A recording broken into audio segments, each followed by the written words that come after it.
શાસનની રક્ષા ઉન્નતિ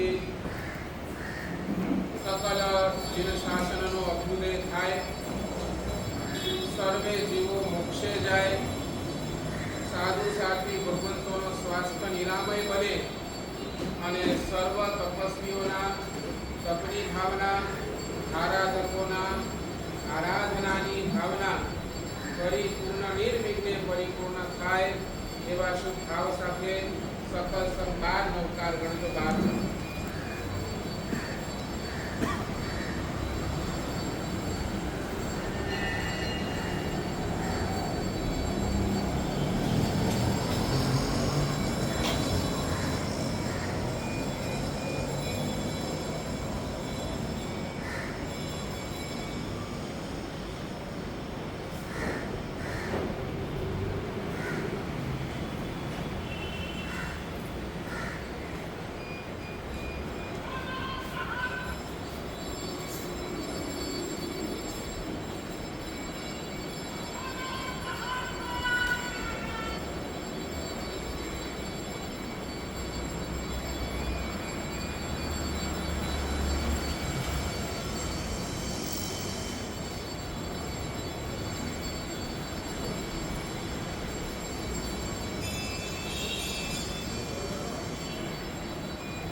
અનંત કરુણાના સાગર ચરમ તીર્થપતિ દેવાદિદેવ મહાવીર સ્વામી પરમાત્મા પોતાની અંતિમ દેશનાની અંદર ઉત્તરાધ્યત સૂત્ર ઉપર પ્રકાશ પાડી રહ્યા છે અને એની અંદર આ સમ્યક પરાક્રમ નામનું અધ્યય એની આજે આગળના ચેપ્ટરની વાત કરીશું. આજે આગળનો ચેપ્ટર છે આલોચના. ગૌતમ સ્વામીએ પરમાત્માને પ્રશ્ન કર્યો છે, પ્રભુ આલોચના વડે એટલે ગુરુજનો આલોચનાનો અર્થ શું? ગુરુદેવ પાસે પોતાના દોષોનું પ્રગટીકરણ કરવાથી, પોતાના દોષો કહેવાથી જીવને શું મળે છે અને એમાં દેવાદિદેવ પરમાત્મા મહાવીર સ્વામી એમાં ખૂબ વરસ્યા છે. ખૂબ વર્ષ એક ચીજ સમજી લેજો, મોક્ષની અંદર જવા માટે કોઈ સહાયક ગતિ હોય ને તો એ મનુષ્ય ગતિ છે.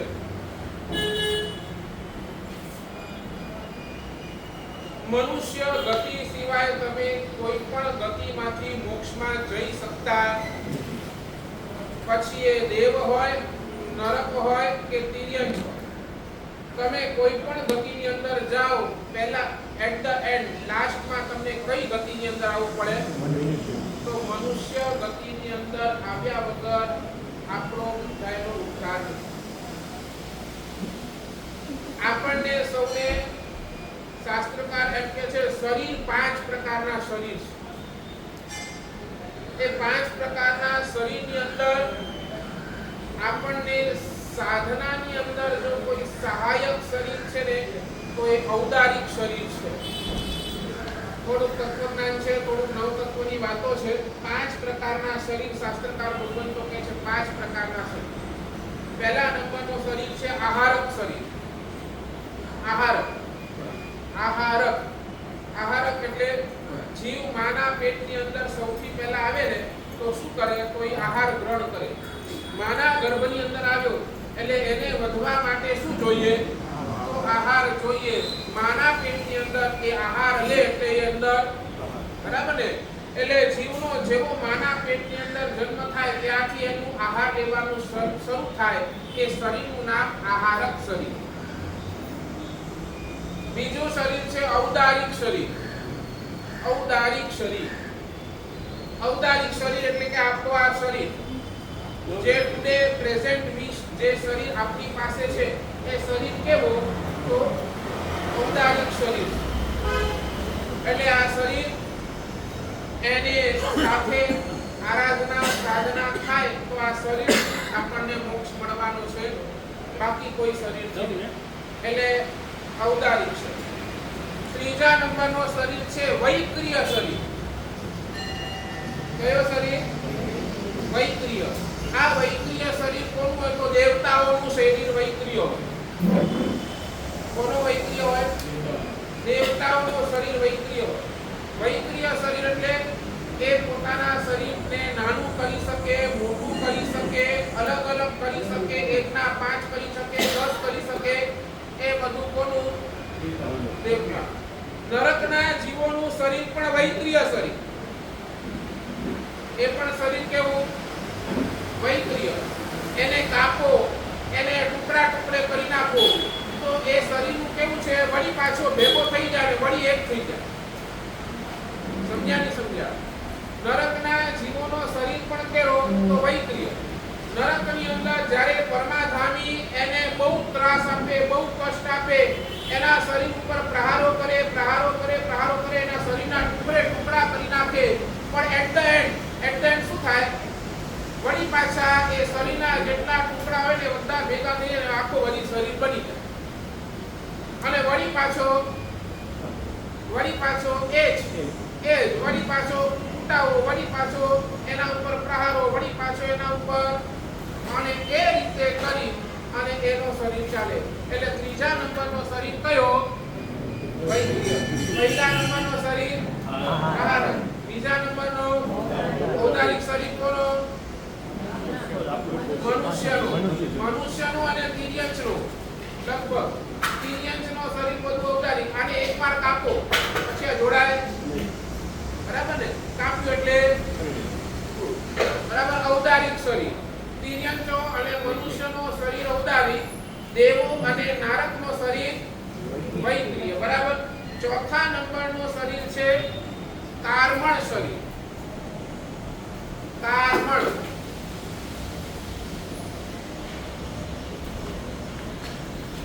જીવ જન્મે એ સમયથી એને કર્મ ચોટવાનું શરૂ થઈ જાય એનું નામ કાર્મણ શરીર. અને પાંચમું છે તેજસ શરીર. આ 5 પ્રકારના શરીર શાસ્ત્રકાર ભગવંતો કે છે હોય છે. કાર્મણ શરીર એટલે આખા એ 14 રાજલોકની અંદર કર્મના પૂગલો જે છે ને, કર્મના પૂગલો એ ઠાસીને ભરેલા. જીવ જેવો કોઈ કર્મ કરે, સમજો તમે પરમાત્માની પૂજા કરી, તો જેવો આ કર્મ કર્યો ને, તો તમે આ જે શરીર છે કાર્મણ શરીર, એને તમે શું કર્યું? એટ્રેક્ટ કર્યું. સારા કાર્મણ શરીરને, શુભ કર્મોને તમે એટ્રેક્ટ કર્યું અને એ તમારા શરીર સાથે જોડાયું, એ તમારા આત્મા સાથે જોડાયું, એનું નામ કાર્મણ શરીર.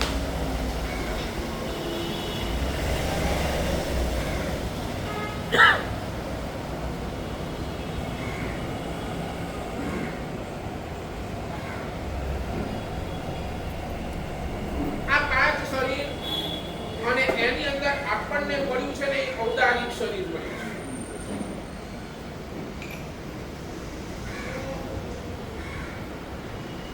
મોક્ષમાં જશે તો આ 5 માંથી કયો શરીર જશે? તો ઔદારિક શરીર.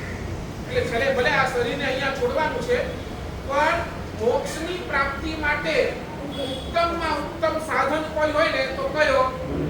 તો આ ઔદારિક શરીર એ ઉત્તમમાં ઉત્તમ સાધન છે. હવે ખાલી શરીર મળી જવાથી આપણો મોક્ષ નથી થતો, બરાબર ને? બીજા પણ બધા પરિબળો છે, બરાબર? તો તમને શરીરની શરીર તો ઔદારિક મળી ગયું, તમને મળી ગયું, અમેરિકાની અંદર બેસનારને પણ મળી ગયું ને. તો એના માટે સૌથી પહેલા શું કે દેશ જોઈએ. તો એમાં આર્ય દેશ લખ્યો, બરાબર? આર્ય દેશ. દેશ કયો? તો જ્યાં આર્ય દેશ છે, જ્યાં આર્ય સંસ્કૃતિ છે, જ્યાં ધર્મની અંદર શ્રદ્ધા છે, એ દેશને આર્ય દેશ કહેવાય. જ્યાં ધર્મ પ્રત્યે, જ્યાં પરમાત્મા પ્રત્યે શ્રદ્ધા નથી, એ બધો જ અનાર્ય. જ્યાં ધર્મ પ્રત્યે, પરમાત્મા પ્રત્યેની શ્રદ્ધા, એ બધું શું? તો આર્ય દેશ જોઈએ. આર્ય દેશની અંદર કદાચ જન્મ મળી જાય તો કુળ પણ ઉત્તમ જોઈએ. જેવા તેવા કુળની અંદર જન્મ તોય આપણો કામ થવાનો, બરાબર ને? આર્ય દેશ મળ્યો પણ કોઈ ભંગીના ઘરે જન્મ્યા તો સમજાય ને? તો કુલ પણ કેવો જોઈએ? ઉત્તમ. ઉત્તમ કુળ, જ્યાં સંસ્કારોનો વારસો જબરજસ્ત છે, એને ઉત્તમ કુળ કહેવાય. આર્ય દેશ કોને કહેવાય? જ્યાં શ્રદ્ધા મજબૂત છે, પરમાત્મા પ્રત્યે, ધર્મ પ્રત્યે શ્રદ્ધા મજબૂત છે, એને આર્ય દેશ. આર્ય કુળ કોને કહેવાય? જ્યાં સંસ્કારો ઉત્તમ છે, ટોપ ક્લાસના સંસ્કારો છે, એને ઉત્તમ આર્ય કુળ કહેવાય. બરાબર? ઔદારિક શરીર મળી જવાથી બધું નથી થતું. આ એ જોશે, બરાબર ને? આર્ય દેશ પણ જોશે, ઉત્તમ કુળ પણ જોશે, એ જોશે. સાથે સાથે ઔદારિક શરીર પણ એની અંદર ખોડ ખાપડ હોય ને તોય ન ચાલે. તો શું જોઈએ? પંચેન્દ્રિય પટુતા જોઈએ, બરાબર ને? પંચેન્દ્રિય પટુતા એટલે શું? હા, બરાબર ને? હવે તમે તિર્યંશની અંદર જન્મો, સમજાય? તમે તિર્યંશની અંદર જન્મો તો તમે ત્યાં શું કરી શકવાના? તમે તમારા ભાવોને એક્સપ્રેશન નહીં કરી શકો તો તમારો મોક્ષ ક્યાંથી થાય, બરાબર ને? એટલે તિર્યંશની અંદર એમાં મનુષ્ય જન્મની અંદર તમારે 5 ઇન્દ્રિયો પરિપૂર્ણ જોઈએ, એટલે ટોપ ક્લાસની જોઈએ, બરાબર ને? પંચેન્દ્રિય પરિપૂર્ણતા જોઈએ. આ બધા જ ફેક્ટર્સ છે મોક્ષની અંદર જવા. હવે ચલો તમે મને કહો, આ બધા જ ફેક્ટર હમણાં આપની પાસે હાજર છે કે નહીં? રાઈટ? ઔદારિક શરીર પણ છે, બરાબર? આર્ય દેશની અંદર પણ જન્મ છે, બરાબર? ઉત્તમ કુળ પણ આપણને મળ્યું છે. પછી બોલો, 5 ઇન્દ્રિયો પણ આપણી બરાબર છે. તો બોલો હવે આપણને મોક્ષ સુલભ કે દુર્લભ?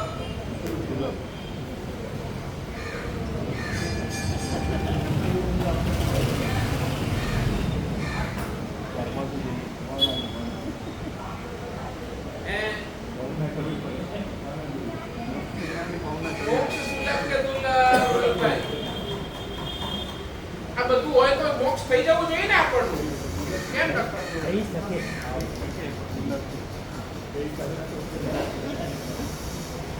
કેમ નથી થતું?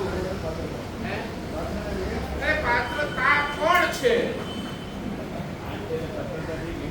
હા, પાત્રતા આવી ગઈ, સાથે ભાવના પણ હોવી,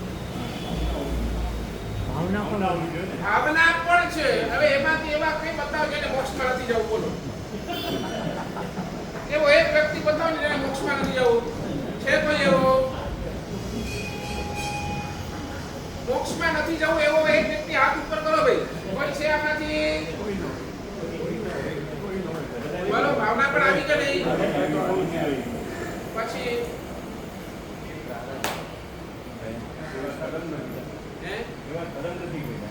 કરમે કરો છો,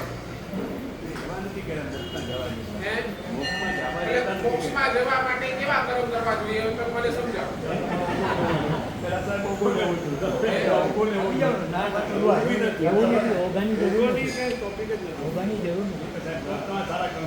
તમે કો મોક્ષમાં જવા માટે કેવા કર્મ કરવા જોઈએ?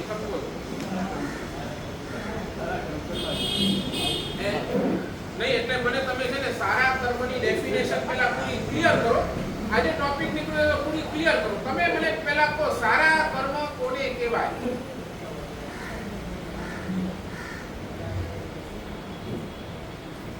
ને જે આપણી જે બધી આ ભ્રમણાઓ છે ને આજે દૂર કરવી છે.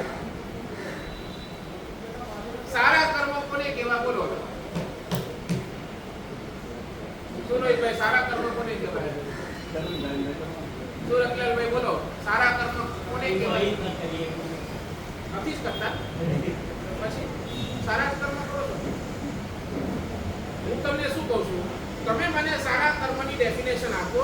આને સારા કર્મ કહેવાય અને હું તમે તમારી જાત સાથે ટેલી કરો. તમે આ બધું કરો જ છો. નહીં બેઠી વાત હતી.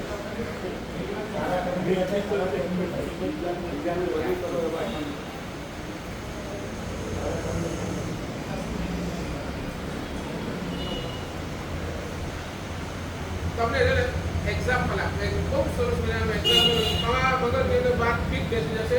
આપણે ક્યાં પૂછીએ? ચાતક પક્ષી ને ચાતક પક્ષી એને છે ને તમે ગમે તેવું બીજું પાણી આપો ને એને ઉપયોગી નથી. એને કેવું પાણી જોઈએ? ઉપરથી વરસાદ વરસતો હોય અને એ જ પાણી એ પીવા માટે તત્પર. આખા 8 મહિના એ તપશ્ચર્યા કરી. 8 મહિના એ તપશ્ચર્યા કરી. શેના માટે? વરસાદના પાણીને પીવા માટે. મેઘ આવે, મેઘ વરસે અને એની પહેલા જે છે ને પોતાનું મોઢું ખોલીને બેઠા, ખબર પડી જાય કે હમણાં મેઘ વરસશે અને એની પહેલા એ પોતાનું મોઢું ખોલીને બેસી જાય અને જેવો એ આવે એટલે તરત જ શું કરે? સાચું બોલો. હવે તમે મને કહો,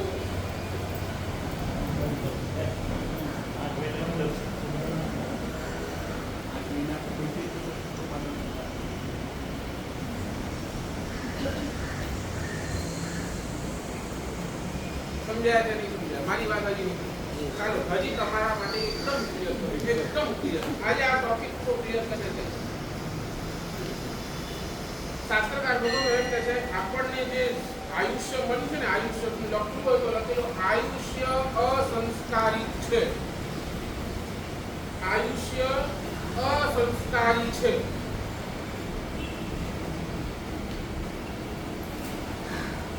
આયુષ્ય અસંસ્કારી છે એટલે શું? આયુષ્યને હું ઘટાડી શકું છું પણ વધારી શકતો નથી. રિપીટ. આયુષ્ય કર્મ જે છે ને એ અસંસ્કારી છે. આયુષ્યને ઇફ આઈ વોન્ટ ટુ ઘટાડી શકું, હું ઘટાડી શકું છું પણ વધારી શકતો નથી. તમે એકવાર તમને સીધી સીધું તમારી ક્રિકેટની મેચ છે. ક્રિકેટની મેચ સમજો 20-20 છે, 20 ઓવર્સ. 20 ઓવર પૂરી જ કરવી પડે કે 20 ઓવર પહેલા પણ મેચ પૂરી થઈ જાય? થઈ જાય નરેશભાઈ? બરાબર ને? 20 ઓવર પૂરી જ કરવી એવું જરૂરી જ નથી. બરાબર ને? 20 ઓવર સુધી પણ ચાલે અને એની પહેલા પણ તમારી મેચ. હવે તમે કોને 20.2 ન જ કરી શકે ને? બરાબર ને? જેમ તમારી મેચની ઓવર ફિક્સ, એને ઘટાડી શકો પણ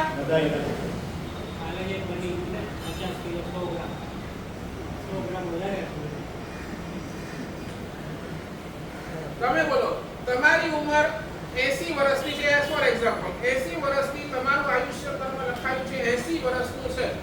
તમે બોલો 80 વર્ષના તમે ધારો તો 70 કરી શકો કે નહીં? તમારા હાથમાં છે ને. 80 વર્ષના તમે કરો તો 70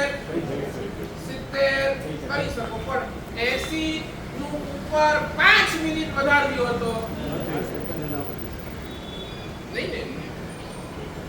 એટલે જ શાસ્ત્રકાર ભગવાન એમ કહે છે આયુષ્ય છે ને અસંસ્કારી છે. આયુષ્ય અસંસ્કારી છે એટલે જીવ જેટલું બને એટલું પ્રમાદ કરતો નહીં.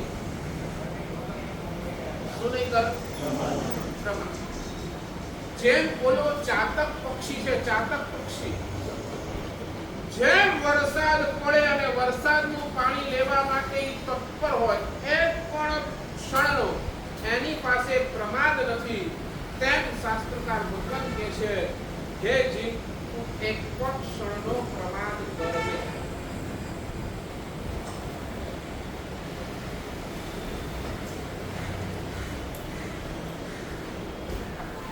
સમજાય છે મારી વાત? સમજાય છે? બેથી વાત? એની ડાઉટ? Any question? ચાલુ આગળ. હવે તમે મને કહો, પ્રમાદનું અર્થ શું?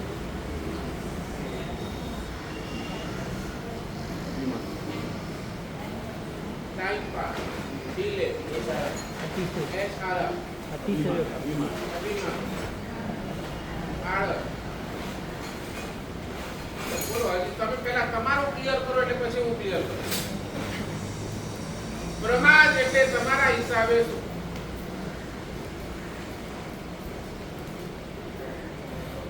વ્યર્થનો સમય ન બગાડો. આ તમે મને જેટલા પણ આપો છો ને, જેટલા કારણ મિનિંગ નહીં, આ તો તમે તેને એક શબ્દનો ખાલી બીજા શબ્દ સમાનાર્થી શબ્દ મિનિંગ. આ શબ્દનો ખાલી મને મિનિંગ નથી જોતો. મને શું જોઈએ છે? ડેફિનેશન જોઈએ. I need definition. Definition of પ્રમાદ. હું હજી પણ કહું, આળસ અને પ્રમાદ બે અલગ છે. આળસ, તમે જેને આળસ કહો છો એ પ્રમાદ નથી, અને હું જેને પ્રમાદ કહું છું એ આળસ નથી. મોહ માયા કરવી નહીં. એને થોડુંક હજી સિમ્પલ મને સમજાવો, મારા મગજમાં બેસે આ એવું સમજાવો.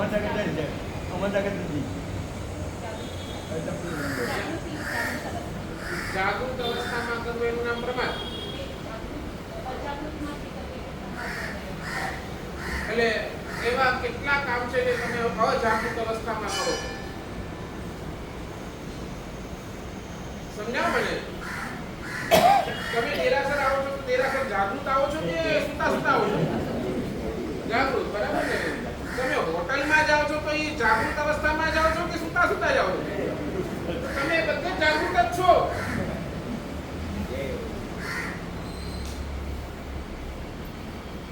પ્રમાદનું ડેફિનેશન જોઈએ. ચાલો છોડો, હમણાં એકવાર પ્રમાદને સમજ. આળસ, આળસ કોને કહેવાય?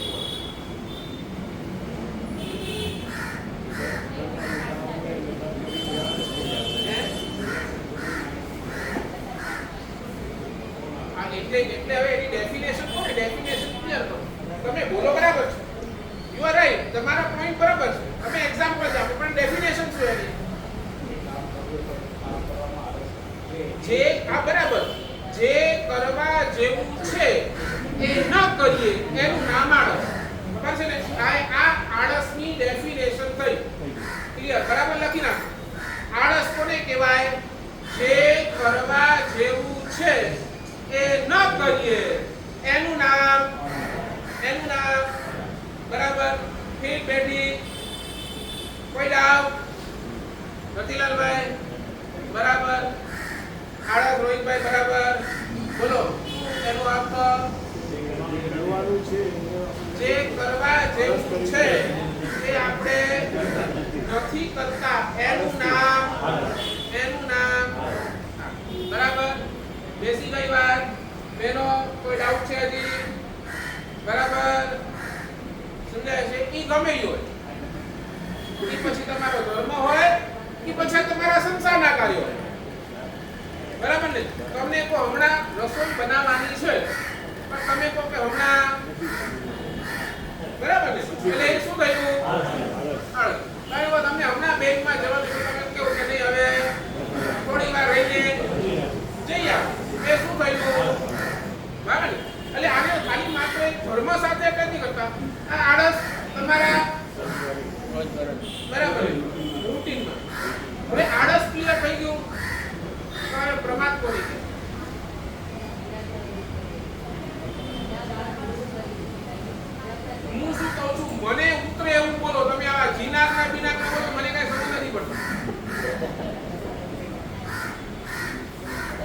સમજાય છે ને? તમે આમ કહો ઓલો લચપચો શીરો હોય ને આમ નાખો તરત આમ શું થાય? એવું જોઈએ. જો તમે આપી શકશો તમે જ આપી શકશો.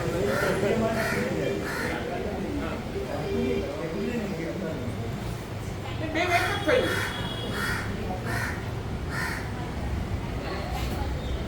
ના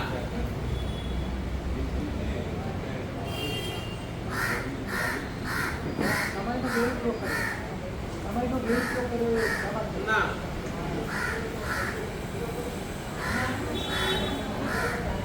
ના ના તમે જ આપી શકશો. ના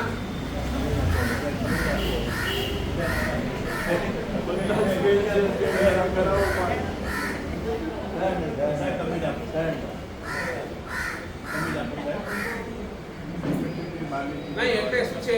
એટલે આજ સુધી આપણે જે સમજ્યા છે ને એકવાર તમે બોલો એટલે તમારું શું છે એકવાર ક્લિયર થશે. બરાબર ને?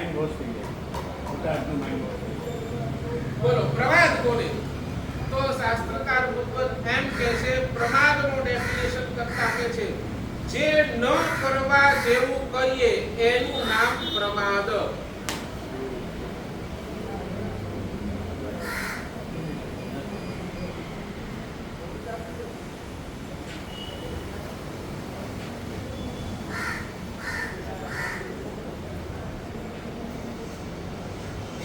કેટલી વાત બોલો આળસ કોને કહેવાય? જે કરવા જેવું છે એ ન કરીએ એનું નામ આળસ. અને પ્રમાદ જે ન કરવા જેવું છે એ પણ જો આપણે કરતા હોઈએ તો શાસ્ત્રકાર એમ કહે છે કે તમે શું કરો છો?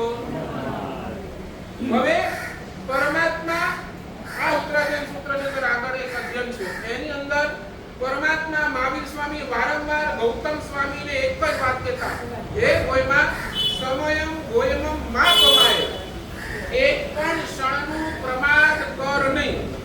આ વારંવાર કોણે કીધું છે? મહાવીર સ્વામી. કોને કીધું? એવા તો આપણને બધાને કીધું કે ખાલી ગૌતમ તો જેમ હમણાં હું ખાલી નરેન્દ્રભાઈ બોલું છું તો નરેન્દ્રભાઈ ટાર્ગેટેડ છે પણ કોને છું? બધાને. બરાબર ને? તો ખાલી ગૌતમને નથી કીધું. કોને કીધું છે? આપણને બધાને. એમાં તમે આવી ગયા અને હું પણ એની અંદર ઇન્ક્લુડેડ છું, એક્સક્લુડેડ નથી. હું પણ ઇન્ક્લુડેડ છું. એટલે ભગવાન કહે છે પ્રમાદ નહીં કર એટલે શું કરવાનું? હા હવે બોલો તમે. જે કરવા જેવું યોગ્ય નથી એ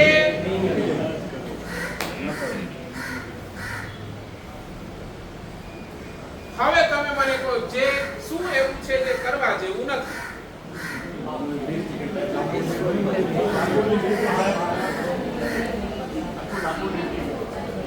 બસ આજનો ટાસ્ક એ જ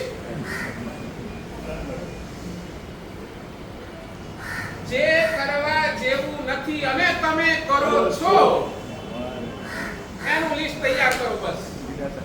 અને એનું નામ આલોચના.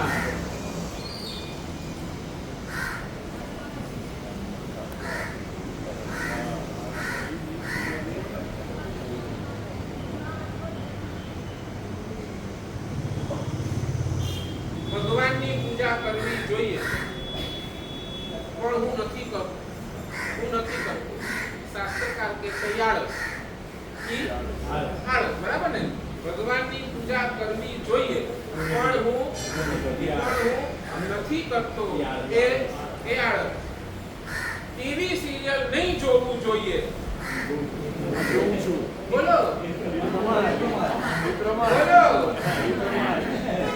અને હું જોઉં છું.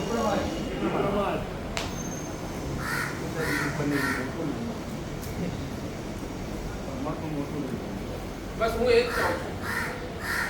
તમને ખબર મારે આજે મારો બીજો કોઈ ઇન્ટેન્શન નથી.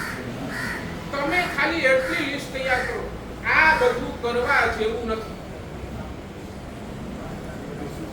મારું બીજું કોઈ ઇન્ટેન્શન નથી આજના દિવસે. હું તમારા પાસેથી આટલું ઈચ્છું છું, તમે ખાલી શાંત બેસીને વિચારો હું શું શું કરું છું જે મારે કરવા જેવું નથી. બસ એકવાર આ વિચાર આવી ગયો ને, આ કરવા જેવું નથી, મારા બધા જ પ્રવચનો સફળ. તમારા માઇન્ડની અંદર બસ મને આજે આટલું જ ફિટ કરાવવું છે, આ કરવા જેવું મારે બીજું હજી પણ કહે તો તમે પચખાણ લઈ લો, તમે નિયમ લઈ લો, આઈ એમ નોટ ઇન્ટરેસ્ટેડ ઇન. ચોખ્ખી વાત કરું છું, સમજાય છે ને? તમારું મન થાય ને તમે લો એ બીજી વાત, પણ હું તમને સામે દીધું તમે આટલું બધું નથી કરવાનું, પછતા કરો છો, આ બધા પછતા લઈ લો, આઈ એમ નોટ ઇન્ટરેસ્ટેડ. મારે તો તમને ખાલી આજે રિયલાઇઝ કરાવવું છે કે આ કરવા જેવું નથી.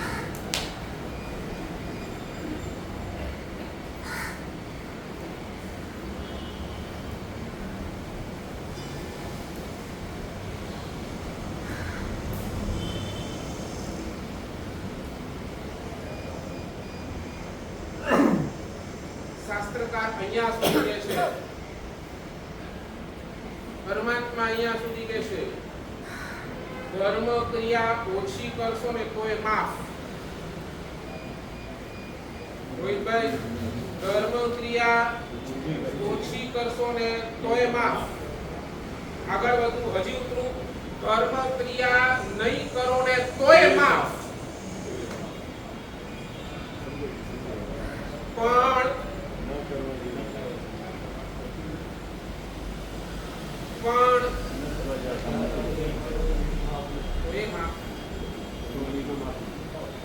સમજાય છે? ધર્મ ક્રિયા ઓછી કરશો તો માફ, નહીં કરો તોય માફ. પણ જે નથી કરવા જેવું એ તમે કરો તો કર્મ સત્તા એ તમને છોડવાનું નથી.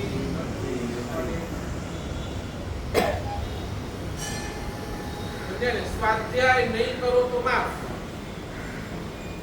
પણ આખા ગામભરની પંચાયત કરો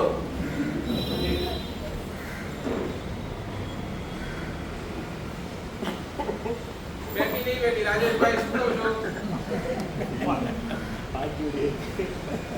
ટ્રસ્ટી તરીકે તો કરવી પડે.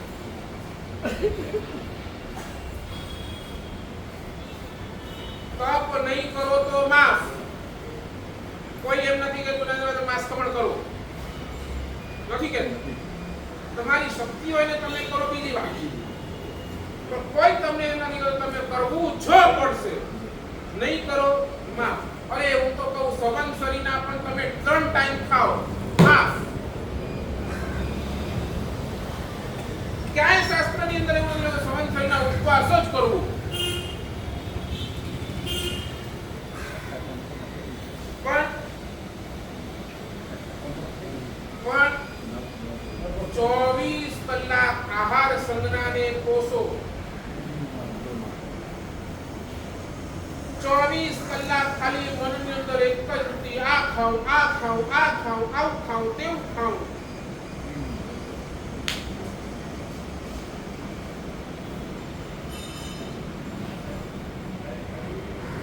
સાચું બોલો. આપણા જીવનનો બધાયનો વીક પોઈન્ટ શું? તમને અંદરથી શું લાગે છે?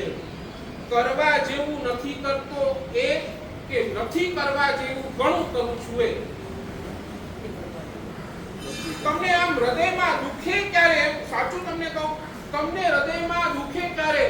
મેં શત્રુંજયની જાત્રા ન કરી એ કે મેં શત્રુંજયની અંદર પણ જઈને રાત્રિ ભોજન કર્યું એ?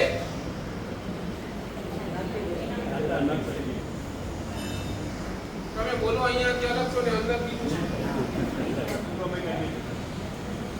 સમજાય છે હું કહું છું?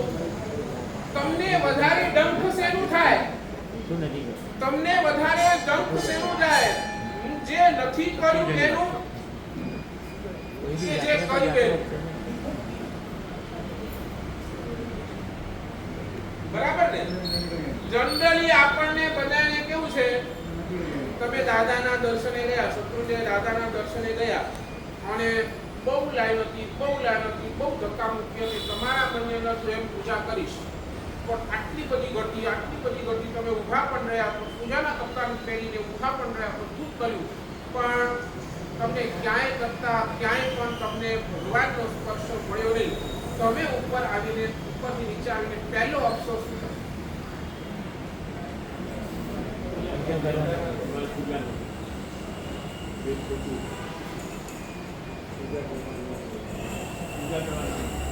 તમારે મનની અંદર પહેલું અફસોસ શું થશે?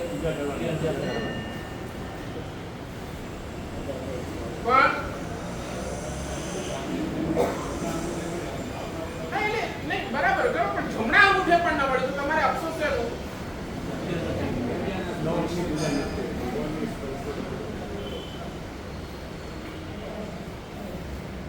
પણ એ જ પાલિતાણાની અંદર કોઈ ધર્મશાળાની અંદર કે કોઈ રિક્ષાવાળા સાથે તમે ગુસ્સો કર્યો, તમે ઝઘડો કર્યો, એ તમને ભટકે કે નથી? આ પાલિતાણાની અંદર આવા વ્યક્તિ સાથે મેં ઝઘડો કર્યો, એ તમને ભટકે કે નથી?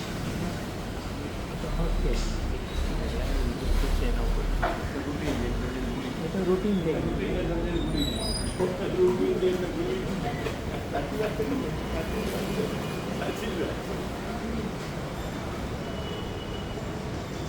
બસ આ વિઝન ક્લિયર કરો. આપણું વીક પોઈન્ટ ગોતો. વીક પોઈન્ટ, મારો મોક્ષ કેમ નથી થતું? મારામાં આળસ વધારે છે કે મારામાં પ્રમાદ વધારે છે? હવે નક્કી કરો.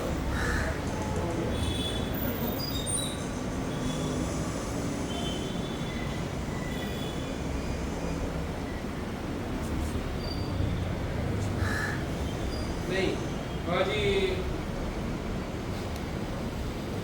શું રોહિતભાઈ સમજાય છે? નથી સમજાતું? હજી આપનું ઉદાહરણ બોલો. તમને હજી નહીં ધર્મ ન કરવાના તમારી પાસે 1000 કારણ હોઈ શકે. ધર્મ ન કરવાના 1000 કારણ તમે મને કહી શકો. સાહેબ ધર્મ કરવું, સાહેબ ભગવાનની પૂજા કરવી, સમય નથી. 1000 કારણ તમારી પાસે છે. સાહેબ સમય નથી. સાહેબ સમય તો છે, પણ મારે હવે એવા સંજોગો નથી કે હું કરી શકું. મારે રોજ સવારના વહેલું જવું પડે છે. જે પણ એક્સપાયર છે, બરાબર ને? કોઈનું આ પ્રસંગ થઈ ગયું, કોઈ આ થઈ ગઈ, મારા શરીર તકલીફ આવી, તમે 1000 કારણ આપી શકો છો સાહેબ કે આ સમય નથી, મારી પાસે સંયોગ નથી. સંયોગ છે, સમય છે, તો એવી કોઈ સામગ્રી નથી, મારી પાસે દેરાસર જ નથી. એને પૂજા કરવાનું ગણવાનું, એની પાસે સંયોગ છે, એની પાસે સમય છે, પણ સામગ્રી નથી. હું કેરલા સુધી ગયો, કન્યાકુમારી સુધી વિહાર કરી ગયો, એવા જગ્યાએ ગયો જ્યાં આપણા શ્રાવકો રહે છે, પણ ધર્મની કોઈ આરાધના એ કરી નથી દેરાસર, નથી ઉપવાસ, નથી સાધુ સાધુનું આવાગમ, કાંઈ જ નથી.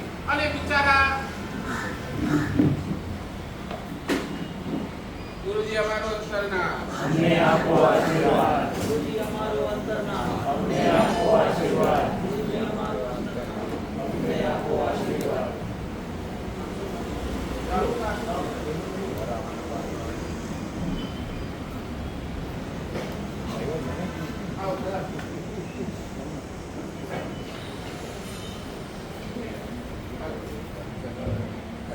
હા, એ તો ક્વેશ્ચન કરવાનો એમને કીધું છે ને, તમે કરી શકો. હા, તમે ટોપિક તો લો. નહીં, હું કહી દઉં.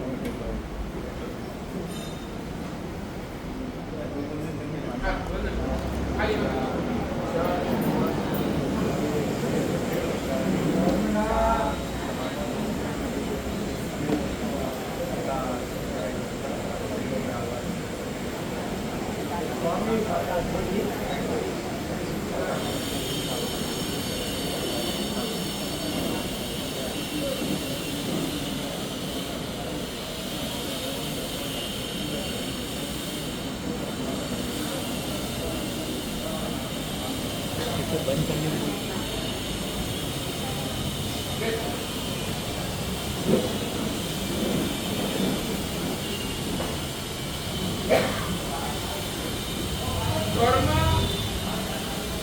નહીં કરવાના તમારી પાસે 1000 કારણો. તમે કહો સાહેબ સમય નથી, તમે કહો સાહેબ સંયોગ નથી. સમય છે, સંયોગ છે તો સાહેબ સામગ્રી નથી, બરાબર ને? સામગ્રી છે, સંયોગ છે, બધું છે તો સાહેબ અંદરમાં સત્વ જાગતું નથી કે ભાઈ અંદરથી થતું નથી કે પૂજા કરું, બરાબર? તો કર્મ ન કરવાના તમારી પાસે હજારો કારણ હોઈ શકે છે, હજારો કારણ. તમે મને હજારો કારણ આપો, તમે કારણ કહો કે બહાના કહો કે જે કોઈ છે, ધર્મ ન કરવાના હજારો કારણ તમારી પાસે હોઈ શકે છે.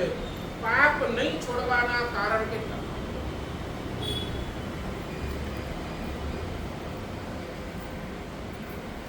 શું કહો છો?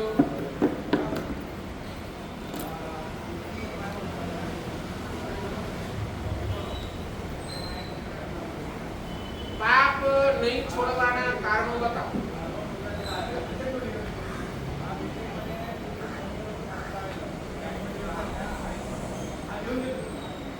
પાપ નહીં છોડવાના કારણ, રીઝન હે?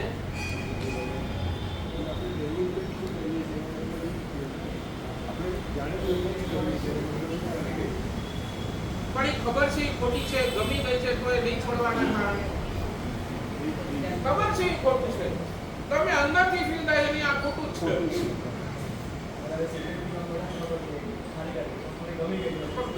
એટલે તો શું કહું છું કે તમારી હેબિટ થઈ ગઈ છે, બરાબર ને? પણ એ હું કહું છું ને, એ તમારી હેબિટ, એ તમારા નેચરને તમે ધારો તો બદલી શકો કે ના શકો?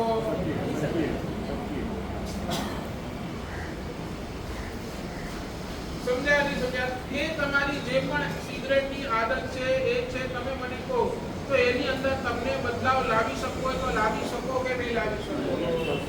તો એ નહીં છોડવાના કારણ બતાવો.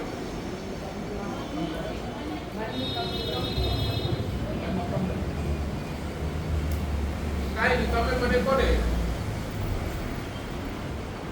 એકદમ કેન્સર આવે અને તમે તો સિગરેટ પીશો જ, તમને કેન્સર ડિટેક્ટ થઈ ગયું, પછી તમને કેમ? તમે કોને મારું મન મક્કમ નથી, હું નહીં છોડી શકું.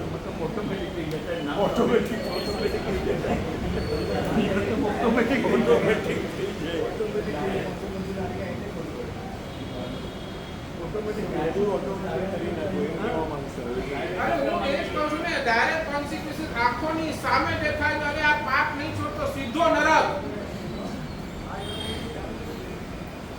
અને નરક થી પણ ભયંકર વેદના હમણાં જે ભોગવી પડશે એ અલગ. અને છતાંય જીવને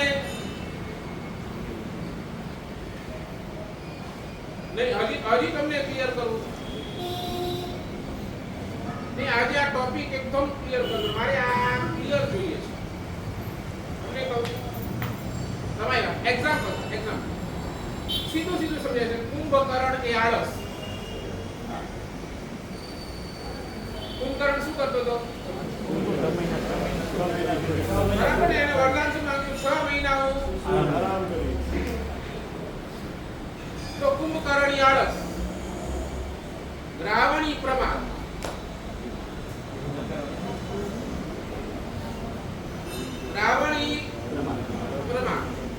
બોલો. મંદોદરી એની પાસે હતી અને છતાંય એની નજર ક્યાં ગઈ? સીતા પાસે પર ગઈ અને બોલો, એને જ્યારથી સીતાને પોતાના ત્યાં કેદ કરી છે, એક પણ વખત એની મરજી વિરુદ્ધ એને સીતાને બોલો. હવે એની મનની મક્કમતા કેટલી હશે કે મારે નથી કરવું, મારે જબરદસ્તી તો નથી કરવી. એને એના બધા જ કોન્સિક્વન્સીસ ખ્યાલ હતા. એને એના બધા જ કોન્સિક્વન્સ, આના ઉપર હું જોર જબરદસ્તી કરી છે કરી બધું જ એના પરિણામ મને ભોગવવા પડશે, બધું જ ખબર હતી. અને છતાંય એ સીતાને છોડવા માટે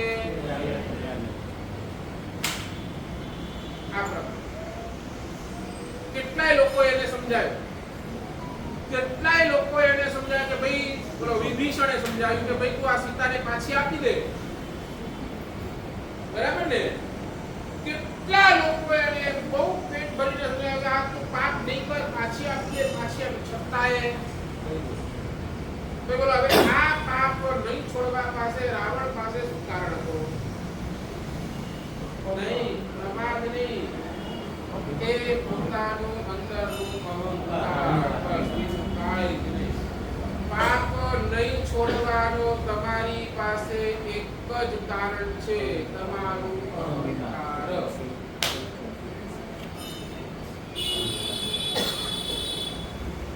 Just one reason.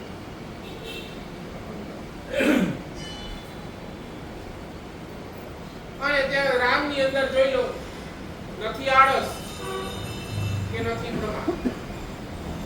એટલે તો 63 પુરુષોની અંદર, 63 શલાકા પુરુષોની અંદર રામને એક મર્યાદા પુરુષોત્તમ તરીકે ઓળખાય છે.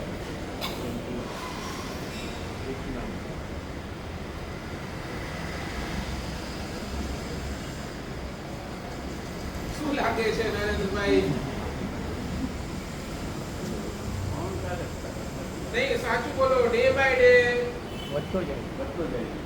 શું વધતું જાય?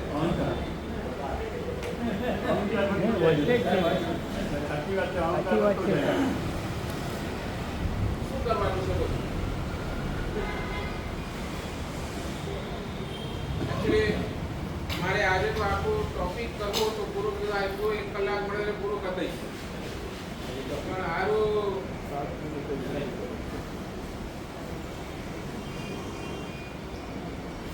એટલે શાસ્ત્રકાર ભગવંતો એમ કે છે કે જે નથી કરવાના જે તે બધા જ કાર્યો કર્યા છે, જે નથી કરવાના એ બધા જ કાર્યો જે કર્યા છે એની જીવ આલોચના કરે. આલોચના એટલે સમજો નહીં, પશ્ચાતાપ તો હજી આગળ. આલોચના એટલે બીજું કાંઈ જ નહીં. તમે જેટલા દોષો કર્યા, જેટલા પાપ તમારા કર્યા, જેટલા નહીં કરવાનું તમે કર્યું છે, એ દરેકે દરેક જે બીજું કાંઈ નથી. શાંતિથી નિરાંતે એક જગ્યાએ બેસ અને શું કર, આ બધું જ તું રિકોલ કર અને બધું એક પેપરની અંદર લખી કાઢ. કેવી રીતે? કોઈ પણ માયા વગર, કોઈ પણ માયા વગર એટલે શું ને, કાંઈ પણ છુપાવ્યા વગર, એક પણ પ્રકારનો દંભ નહીં. અમારે ત્યાં શાસ્ત્રની અંદર લક્ષ્મણા સાધ્વીજીનો ઉદાહરણ આવે છે. ઘણાએ સાંભળ્યું હશે, નહીં સાંભળ્યું તો વળી પાછું કહી દઉં. આ ટોપિક જો એકદમ બરાબર આવે, પોઝિશન આવે તો પોઝિશન અંતર્ગત આ ટોપિક આવ્યો છે, બરાબર? લક્ષ્મણા સાધ્વીજીનો ઉદાહરણ આવે છે. લક્ષ્મણા સાધ્વીજી પરમાત્માનું સમૂહ શરણ રચાયું છે અને પરમાત્મા દેશને આપવા માટે તૈયાર થયા છે. લક્ષ્મણા સાધ્વીજી પોતાના ઉપાશ્રયમાંથી સમૂહ શરણ તરફ આગળ વધી રહ્યા છે. રસ્તામાં ચાલતા એક ઝાડ આવ્યો અને ઝાડ ઉપર એક ચકલું અને ચકલી આમ પોતાના સંસારનો આનંદ માણી રહ્યા હતા. એ પોતાના સંસારનો આનંદ ત્યાં માણી રહ્યા હતા અને આ લક્ષ્મણા સાધુની દ્રષ્ટિ એ ચકલા અને ચકલી ઉપર પડી અને એ ચકલા અને ચકલી ઉપર પડેલી દ્રષ્ટિ અને એમને લાગ્યું આ ચકલો અને ચકલી કેટલા બધા સુખી છે, એનો પોતાનો સંસાર કેટલો સરસ. આ દ્રશ્ય જોયું અને મનની અંદર થઈ ગયું કે આ ચકલો અને ચકલી કેટલા બધા સુખી. ફ્રેક્શન્સ ઓફ સેકન્ડમાં વિચાર આવ્યો છે અને ઓન ધ સ્પોટ ફ્રેક્શન્સ ઓફ સેકન્ડની અંદર એમનો મન બની પાડ્યો છે હું કોણ? હું ભગવાન મહાવીરની સાધવી. મને મહાજી આવો વિચાર આવ્યો, આનો સંસાર એની મેં અનુભવના કરી ને હવે કરીએ ને તોય અમે તમે અમને આવીને પૂછો કે સાહેબ અમારી ગાડી કેવી છે, તમને તો ઓપિનિયન બધાય પાસેથી લેવાની આવે, સાહેબ અમે કપડા કેવા પહેર્યા છે, બરાબર, તમે તો બધું જ પૂછો, બરાબર ને, અને એની અંદર શું બોલો અમે તમારા માટે ઓપિનિયન આપીએ તો અમને શાસ્ત્રમાં જે નથી કરવાનું એ તમે કર્યું એટલે તમે શું કર્યું, પ્રમાદ કર્યું. હા, તમે એમ કહો સાહેબ આટલું મોટું મેં મહોત્સવ કરાવ્યું, કેવું થયું, તો એની અનુમોદના કરી, બરાબર ને, બહુ સરસ મહોત્સવ, દાદાની ભક્તિ, શું દાદાની ભક્તિ કરું, શું દાદાની, બરાબર ને, આરાધના કરું, એની અનુમોદના કરી, સરસ. તો તમારા સંસારની અને આ સાધ્વીજીને આ ગમી ગયું અને ઓન ધ પ્રોડ કીધું કે ના ખોટું, એટલે મનની અંદર ભાવ કર્યો કે ભગવાન પાસે જાઉં છું તો ભગવાન પાસેથી આનું પ્રાયશ્ચિત લઈ લઈશ, શું હશે, ભગવાનને નિવેદન કરીશ આવું થયું છે અને એનું પ્રાયશ્ચિત લઈ લઈશ. હવે રસ્તાની અંદર ચાલતા મન છે, મનની અંદર વળી પાછો વિચાર બદલ્યો. ભગવાનને જો હું એમ કહીશ કે મેં આવું વિચાર્યું છે તો મારું ભગવાન શું વિચારશે કે મારી સાધ્વીજીને આવું બધું વિચારે છે, આટલું બધું દેશના આપું છું ને આટલું બધું આના મગજમાં કઈ બેસતું નથી, સમજે છે ને, એટલે મનની અંદર વળી આ અહંકાર સમજે છે ને, આ અહંકાર ઉપડ્યો. આ શું હતું, અહંકાર ઉપડ્યો, બરાબર ને, આ અહંકાર ઉપડ્યો.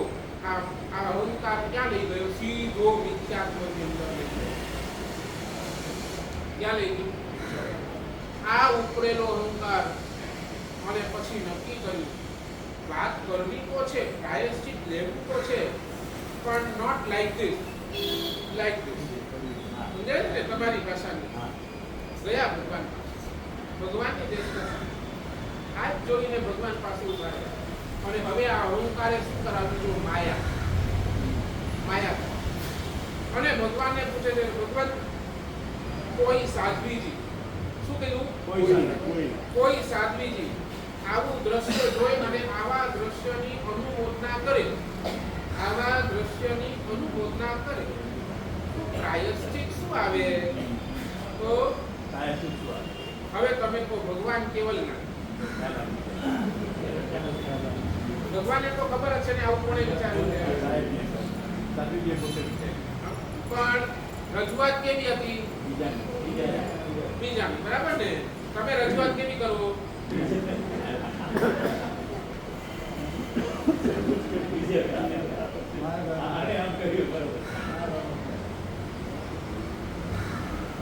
ભગવાને કીધું એક અટકમાં શું કીધું, કદાચ આવું થાય છે, શું આપું ભગવાને, સાધ્વીજી કીધું ઠીક છે જણાવી દો. સાધ્વીજી ગયા. તો આ અહંકાર છે ને તમારી બુદ્ધિને પહેલું ભ્રષ્ટ કરે, તમારી બુદ્ધિને પહેલું ભ્રષ્ટ કરે, તમને આગળ વિચારવા ન દે, શું સારું શું ખરાબ શું કેવું એ કાંઈ વિચારવા ન, તમે તમારા ધૂનકીની અંદર હો. એને ખાલી એ મનની અંદર વિચારતા પહેલા એટલું જ વિચાર્યું હોત ને કે ભગવાન તો સર્વમાં છે, ભગવાનને બધી જ ખબર છે, ભગવાન પાસે હું ખોટું બોલીને ક્યાં જઈશ, આટલું પણ જો એ વિચાર જ ને તો બચી જાય, બરાબર. અને એ સાધ્વીજી ભગવંતે પ્રાયશ્ચિત ચાલુ કર્યું, માસ ખમણના પારણે માસ ખમણ, શું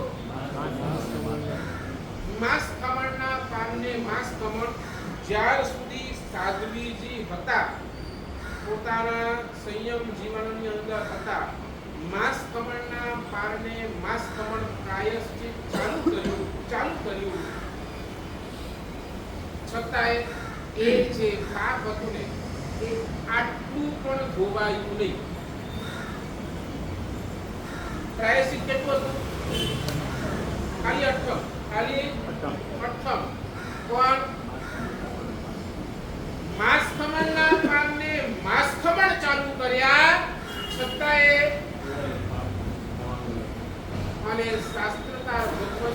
ઓળખે છે એ અહંકાર એ માયાએ એનો અનંત સંસાર વખારી દીધો. જે થોડાક ભોગોની અંદર મોક્ષે જવાના હતા એ સાધ્વીજી એમણે અનંત સંસાર પોતાનો વધારી દીધો ખાલી એક પાપને છુપાવવા છતાં. રિપીટ, એક પાપને છુપાવવા માટે એમણે પોતાનો મોક્ષ એને આમ ધક્કો મારીને પાછળ કરી દીધો. હવે તમે તમારા હૃદય ઉપર હાથ રાખીને વિચારજો, આપણે કેટલા ક્યારે કેવી રીતે પાપો કરેલા છે અને આપણે કેટલું બધું છુપાવીએ છે. ઓન્લી ડ્યુ ટુ અહંકાર.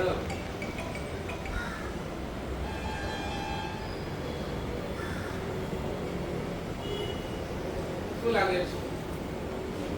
પ્રવચન પૂરું કરું છું પણ નહીં, આજનો તમારો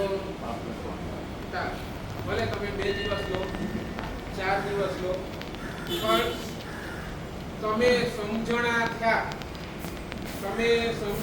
થયા ત્યારથી તમને જેટલું પણ તમારા મોટા તમને અંદરથી ફીલ થાય, અંદર તમારો હૃદય જ કે નહીં આ બહુ ખોટું મેં કર્યું છે, તમે અંદરથી ફીલ થાય ને એ બધા જ પાપ એક પેપર ઉપર લખો, ભલે 1 લો 2 લો 3 લો, અને ખબર છે કારણ કે આ લિસ્ટો ખોટી જ થવાની, એક પેપરમાં આવવાની જ નથી. તમે જે પાપ કર્યું પછી એ પાપ કરતા તમને કેટલો આનંદ આવ્યો. સમજાય ને? પાપ કઈ આમ નથી કર્યું. પાપ કેવું કર્યું છે? વિથ ઇન્ટરેસ્ટ, વિથ આનંદ. એ સાથે લખો. હા, અને એને બંધ કરી એક કવરની અંદર નાખો, તમારું નામ, એડ્રેસ, ફોન નંબર સાથે. એ બંધ કરી કવરની અંદર પેક કરી એ કવર તમે મને આપજો. હું આ બધા જ કવર પૂજ્ય અચલ ગચ્છાધિપતિ આચાર્ય ગુરુદેવ સાગર કલાપ્રસાદ શ્રી મહારાજા સાહેબ એમને પહોંચાડીશ. એમની તરફથી જે પ્રાયશ્ચિત આવે એ તમે સ્વીકારજો અને તમે એને કરજો. અધરવાઇઝ મારી પાસે બીજો મારી પાસે બુકલેટ તૈયાર છે, બુકલેટ જેની અંદર તમામ અલગ પ્રકારના આપણી પાસે જે 12 અતિચાર થયા ને શ્રાવકના 12 અતિચાર તે અલગ અતિચારની આખી બુકલેટ તૈયાર છે. તમે લઈ જાઓ. એની અંદર ખાલી ટીક નથી કરવાના, આ બે પાપ મેં કર્યા, તમે લખવું પડે આ પાપ મારાથી આટલી વાર થયું, ઘણી વાર થયું, 1 વાર થયું, 5 વાર થયું, 10 વાર થયું અને ખૂબ રસ સાથે થયું. આટલું લખો. આ જો તમે કરી શકો તો આ પ્રવચન સાર્થક. બાકી આ તમને જો અંદરથી હજી ડર હોય ને તો આવતીકાલનો પ્રવચન આના ઉપર જ તમારા મગજની અંદર ફિટ કરાવી દઈશ કે નહીં આ હું જે કરું છું ને એ કરવા જેવું તો નથી. હું હજી કહું છું, તમે ધર્મ નહીં કરો ને એનો મને બહુ દુઃખ નથી. રિપીટ, તમે ધર્મ નથી કરતા ને એનો મને દુઃખ નથી. મને શું, સ્વયં તીર્થંકર પરમાત્મા પણ અહીંયા આવીને એ જ કહેશે કે તું ધર્મ નથી કરતો ને એનો મને 1% પણ રંજ નથી. પણ જુતે જે નથી કરવાનું જુતે કરે છે ને એનો મને અંદરથી દુઃખ છે. ભગવાન આપણી ઉપર કરુણા વરસાવે છે તો કયા પ્રકારની કરુણા કે જે નથી કરવાનું જે તું કરી રહ્યો છે ને એનાથી હું બહુ દુઃખી છું. એના માટે તારા ઉપર કરુણા વરસાવી રહ્યો છું. એના માટે તમને આ તક મળી છે. એટલે જો તમે બધા સમજુ છો, હવે તમારું આયુષ્ય કેટલું? કેટલું? બોલો, આપણું આયુષ્ય કેટલું? કેટલું જીવાનું? રવિન્દ્રભાઈ, કેટલું જીવાનું હજી? કેટલું જીવાનું રોહિતભાઈ? બોલો ને તમે. ખબર જ નથી. તો હવે આપણે કન્ફેસ કરી લઈએ. હવે આપણે કન્ફેસ કરીએ તો આપણે ફાયદામાં કે નુકસાનમાં? ફાયદામાં ને. હું હજી કહું, પ્રાયશ્ચિત આવે અને આપણે કદાચ ન વાળી શકીએ ને, ન વાળી શકીએ, ધીમે ધીમે જેટલું થાય એટલું વાળી શકીએ, ચાલશે. પણ આ બોજો જે લઈને બેઠા છો ને, એનાથી તો કમસે કમ આ ભવના પાપ તો છૂટે. બસ આટલું જ કઈ વિચારજો. અને આજે વિચારી અને એકવાર ચાલુ કરજો. તમારા ફાયદાની વાત કરું, એમાં મારો કોઈ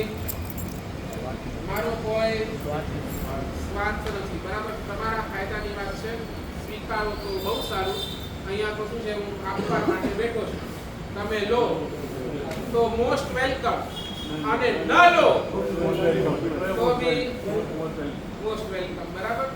તો આવી શું ભાવના સાથે આપણે સૌ આગળ વધીએ. ગઈકાલનો ટાસ્ક આજે જો માર્સે પાત્રો લઈ આવ્યા છે. સર્વમંગલ થાય, સર્વમંગલ થાય. આજે જો થાણા અચલગઢ જૈન સંઘની તાકાત જોવા આજે પાત્રો ભરાય છે કે નથી ભરાય. બરાબર? આજે આ ગોચરીની ઈચ્છા છે, આ ભરાય છે કે નથી ભરાતું એ હમણાં ખબર પડી જશે. જે આવ્યા હો લઈ આવ્યા હો રાખજો. નહીં તો હું એમ સમજીશ કે થાણા અચલગઢ સંઘ પૈસાથી દરિદ્ર નથી, ભાવનાથી દરિદ્ર છે. બરાબર? ચાલો, રાજીનામું બોલાવ્યું. હાર્દિક સ્વામી.